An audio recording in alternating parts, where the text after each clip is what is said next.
Olá, queridos, seja bem-vindo ao seu canal Brunão, Filho do Rei. Hoje vamos aprender com o pastor Carlos Eduardo a verdadeira profecia baseada nas escrituras, galera.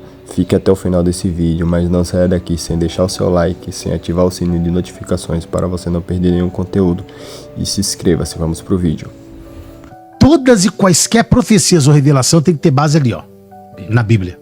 Se não tiver, por exemplo, RG CPF, lê aí se alguém revelou RG CPF de alguém, alguma coisa parecida. Não. Então não. Só, aí Zion, irmão, fala assim, mas a Bíblia diz que não sei quem chamou não sei quem pelo nome. Tá. Mas chamar pelo nome era normal. Agora, o cara, mas qual era o propósito de chamar pelo nome? Zaqueu. Ué, o senhor sabe que eu chamo Zaqueu? Você desce, por quê? Qual o propósito? Eu vou na sua casa. Havia propósitos. Não era assim, Gigo. Ó, seu nome é Fantasma, mas seu apelido é Gigo. Sim. Aí, ó, tá vendo? É Gigo. Viu? Tipo, acertei. Tá, mas e aí? Você vai casar com essa pessoa. Pra quê? Ô, Léo, uns números aqui na minha cabeça. Esse aqui é seu CPF? Sim! E? Edificou onde? E? Nada. Mas vai ter aplauso. Depois que eu revelar os 4 CPF, os 5 RG, os 4 nomes completos, umas 6 placas de carro. Posso recolher oferta, meu irmão? Que vem... Isso aqui, pelo amor de Deus, o cara revelou meu CPF. Então, tudo que a pessoa for falar que Deus tá falando, vamos dizer assim, tem que estar ligado na Bíblia de alguma forma. Não existe nenhuma palavra profética fora da Bíblia. Como também não existe esse negócio de... eu tinha uma visão com o mundo. Não tem visão com o mundo. Deus pode te dar uma revelação sobre uma nação, sobre uma cidade, sobre um país. Mas Deus nunca vai lhe dar uma visão sobre o mundo porque tá na Bíblia, irmão. O que vai acontecer tá na Bíblia. E nenhuma palavra profética pode fugir do que diz a Bíblia Sagrada. Nada.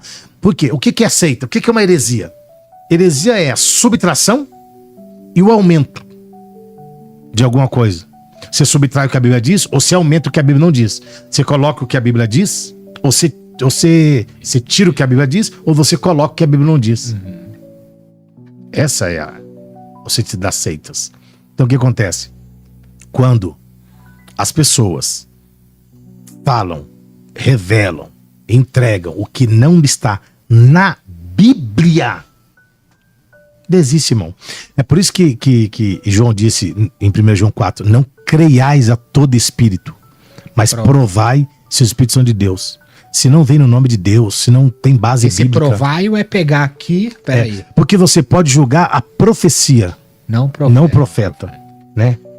Eis que eu vou mandar um cavalo branco agora, não sei na onde, um preto e tal. Não dá aí, porque não tá na Bíblia que vai ser agora. Vai ser depois. Não vai ser agora. Então assim, a gente precisa tomar muito cuidado, cara. Tem um espírito de adivinhação na nossa igreja, um espírito de mentira, de engano, que tá aí, ó. Percorre as igrejas aí. E dentro dessas profecias que você falou, a pessoa profetizou, você falou, aí você vai ver as ofertas. Sobre dízimo e ofertas, é para esse tempo? Como entender? Porque muitos falam, isso era pro Antigo Testamento. Tem então, essa divisão, né? Tem essa divisão, né, e tem a ideia, aquela ideia, né? A ideia de que dízimo é coisa do Velho Testamento, da aliança, da lei. Eu não trato dízimo como lei. Também não trato o dízimo como algo obrigatório. Eu trato o dízimo como um coração agradecido. Como alguém que é grato. Deus ama o que dá com alegria. Grato pelo que Deus fez. Quando Abraão devolve os despojos, ele dá o dízimo dos despojos. Alguém diz assim, mas não era dele. Esse irmão discutiu comigo. Mas ele deu o que não era dele. Tem alto lá. Não era dele? Não, então vem cá. Quando Ló saiu, Ló continuou com a bênção ou a bênção continuou com Abraão? Continuou com Abraão. Ló perdeu tudo. Então a bênção era de quem? Era de Abraão. Ló usufruía da bênção e da promessa de outro. Ele não tinha promessa nenhuma. Então era de Abraão. E era protegida ainda. E era de Abraão. Então, quando ele dá o dízimo de tudo, ele dá o dízimo por gratidão a Deus pela vitória que ele teve com 318 escravos. Ele não tinha soldado, acho que era 518, alguma coisa assim. Ele não tinha soldados, ele tinha escravos que lutaram para libertar Ló. Quando ele volta com os despojos, ele fala, eu quero agradecer. E ele dá o dízimo como gratidão. Jacó, quando foge, diz, se o Senhor me abençoar no meu caminho e me prosperar, de tudo eu darei o dízimo. É dízimo de gratidão. Nunca é um dízimo imposto, mandado, obrigatória. Não, é gratidão. Vou devolver para Deus. O gratidão é o seguinte, ou você tem ou você não tem gratidão.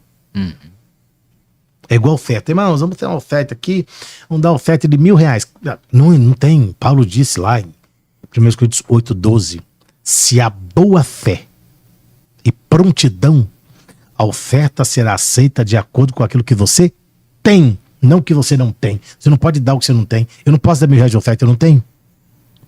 Tem que ter boa vontade, tem que ter prontidão. Aí a oferta é aceita. Mas qual é a regra? De acordo com aquilo que você tem, não o que você não tem. Se você não tem, você não tem. Simples assim. E existe salvação para quem nunca ouviu falar de Jesus? Então, é que essa pergunta é importante. Mas se você lê a Bíblia, se a Bíblia diz que nem os loucos errarão o caminho, então ninguém vai chegar inocente diante de Deus. Todos, de alguma maneira, a seu tempo, vão ouvir a voz de Deus. Vão ouvir falar de Jesus. Ou no alfa ou no ômega, no começo ou no fim. Aí você, mas eu me disse que quando o evangelho for pregado, todo mundo virá ao fim. Só que fim não é arrebatamento. Arrebatamento é começo. Para quem é pré, né? Para quem é pós, é outra conversa. Então, assim. Falar nisso, é pré ou é pós? Eu sou pré. Sou pré. O Adson Belo aqui. Tá alguém que eu conheço, eu leio a Bíblia. Mas sem querer. O Adson Belo é pré ou é pós? Ó, pastor, aí já deixa com o pastor. Ontem eu tava Se eu não me engano, eu acredito que seja pré. Ele é pré. Ontem eu estava conversando com pós.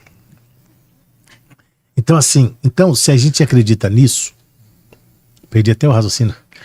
Se a gente acredita que o arrebatamento não é fim, é começo, então ninguém, a Bíblia diz que ninguém vai chegar inocente diante de Deus, né? Nem o louco errará o caminho. Meu, pra ser como um piscar de olhos, amigo. Você imagina, você piscar agora, você vê... 7 milésimos de segundo, um piscar de olhos. É doido. E nesse tempo, como ele ainda fala, né? Todo joelho se E é interessante. Toda língua confessará. Não é duas vindas de Jesus, né? Todo. Não é duas vindas, é o arrebatamento depois a vinda de Jesus. Então, aí tem essa salada. É louco. Tem essa salada, por quê? Principalmente os pentecostais, e são pregados, né? Jesus vem, assim, eu não entendo, de verdade. Jesus vem uma vez em duas fases. A primeira vez ele vem para a igreja. A segunda vez ele vem com a igreja. Assim eu não consigo entender. Eu consigo entender uma vinda, que é para Israel, nunca é para a igreja. Porque se a igreja é a noiva do Cordeiro... tribulação, né?